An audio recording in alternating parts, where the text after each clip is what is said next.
Now let us kick things off by letting you know that the Minister of Finance and Economic Planning, Dr. Uziel Ndagijimana, highlighted the role of the government reforms in the economic sector as a key factor that positions Rwanda as a country fostering both domestic and foreign investment. He reiterated this in an opening ceremony of UK-Rwanda Business Forum that kicked off earlier today. Adam Squizera has more. Ray Power, a British investor, stands among the pioneers who recognized the benefits of investment opportunities in Rwanda. Whereas in 2015, he initiated the operations of Power Resources International, a British pest critical metals producing specializing in high-purity oxides and refined metals essential from the transition away from fossil fuels. He noted that the government's strategy to facilitate investors and the comprehensive understanding of the local labor were instrumental factors that aided in the establishment and farming of his investment. One of the things that we found remarkable here is the availability of skilled labor. When we made our business plan and were doing our finance several years ago, we had fully intended to bring a team of around 30 people from Europe. To this day, we stand here with only 8 expats. Everyone has been hired locally. We're with over 200 people. We have excellent labor. So you have all the ingredients for Rwanda. You have all the ingredients for Rwanda's own politics on the continent. Rwanda has a good reputation here. It has a dynamic reputation, and it's earned it. The testimony is outside on what they've built in 30 years. The challenges of numerous complaints about the poor quality and quantity of goods exported by African exporters are often cited by investors on the continent as a hindrance to business flow with certain European nations. However, for Boone Forstey, noted due to the cooperation and relationship between the government of Rwanda and the UK, this is no longer an obstacle.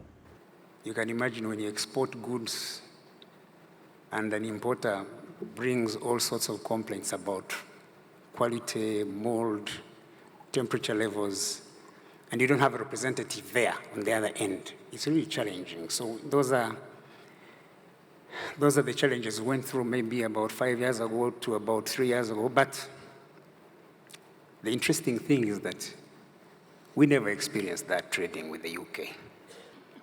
And for that matter, our business with UK has grown more than in the other countries in Europe. John Humphrey, the UK Trade Commissioner for Africa, identifies Rwanda as a country that will serve as a gateway for the UK to access the African market. This is due to the measures and strategies implemented by the Rwandan government to facilitate investment. That really sort of points to also the possibility here in Rwanda of being a gateway for the UK into Africa, but also a gateway for Africa into the UK, and a great place to locate your business headquarters. As many of you know, the UK is a leading investor in the African continent.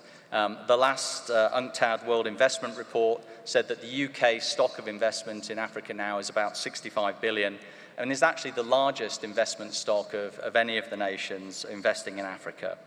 And many African businesses look to the City of London for their source of finance. We're in the same time zone. It's a major global capital marketplace, and City UK are here as well, representing the City of London, and I encourage you to connect with them as well. Dr. Uziel Ndagijimana, the Minister of Finance and Economic Planning, noted that these measures to facilitate investment and business are integral to the reforms implemented by the Rwandan government to enhance the economy and attract more foreign and domestic investment.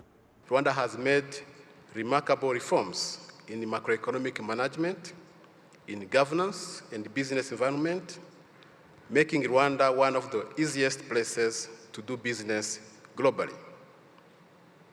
And these reforms have paid off in terms of rapid increase of private investments, both domestic and foreign direct investments.